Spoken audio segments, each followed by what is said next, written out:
నేను మీ వరంగల్ వాసిని, మీ బిడ్డను, మీ మధ్యలో పెరిగినటువంటి వాడిని. రేపు ఒకవేళ ప్రజలు ఆశీర్వదించి వాళ్ళ ఆశీస్సులు తెలియజేసి నేను ఒక ఎమ్మెల్సీ అయినా కూడా తప్పకుండా నేను ఇదే విధంగా మీతో కలిసి ఉంటా. మన వరంగల్కి ఒక ఎమ్మెల్సీ వచ్చినట్టయితుంది, మీ ఇళ్ళల్లో కూడా ఒక ఎమ్మెల్సీ వచ్చినట్టయితుంది.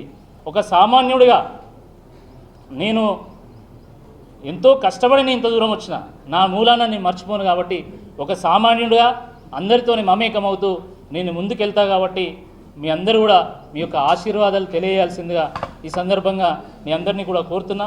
మరి జియో నెంబర్ 46 బాధితులు ఇప్పుడున్నటువంటి ముఖ్యమంత్రి, అప్పుడున్నటువంటి పిసిసి అధ్యక్షులు రేవంత్ రెడ్డి గారిని కలిసినప్పుడు, ఇప్పుడున్నటువంటి కాంగ్రెస్ పార్టీ ఎమ్మెల్సీ అభ్యర్థిని కలిసినప్పుడు, జియో నెంబర్ 46 బాధితులారా, మీరు 2 నెలల పాటు కాంగ్రెస్ పార్టీ కోసం పనిచేయండి, కాంగ్రెస్ ప్రభుత్వాన్ని తీసుకురండి, కాంగ్రెస్ ప్రభుత్వం తీసుకురావడంలో ఒక కీలక పాత్ర పోషించండి, మేము 46 జియోను మేము రద్దు చేస్తామని చెప్పి వారు హామీ ఇవ్వడం జరిగింది. కానీ 5 నెలలు గడిచింది, ఇప్పటి వరకు దాని మీద ఒక్క ప్రకటన చేస్తలేదు. నేను ఈ సందర్భంగా జియో నెంబర్ 46 బాధితులందరికీ కూడా నేను విజ్ఞప్తి చేస్తున్నా, జియో నెంబర్ 46 రద్దు కావాలంటే బలమైనటువంటి ప్రతిపక్షం నుంచి ఒక బలమైనటువంటి ఎమ్మెల్సీ అభ్యర్థిని గెలిపించండి. మీ గొంతై నేను పోరాటం చేస్తా, తప్పకుండా ప్రభుత్వం దిగి వచ్చేదాకా పోరాటం చేస్తా, మడమదిప్పనటువంటి పోరాటం చేస్తా అని చెప్పి నేను గుర్తు చేస్తా ఉన్నా.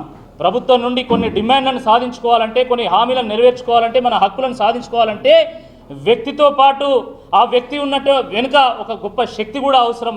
ఆ శక్తే బీఆర్ఎస్ పార్టీ, ఆ వ్యక్తినే నేనని చెప్పి ఈ సందర్భంగా నేను సగర్వంగా నేను మీ ముందు చెప్తా ఉన్నాను.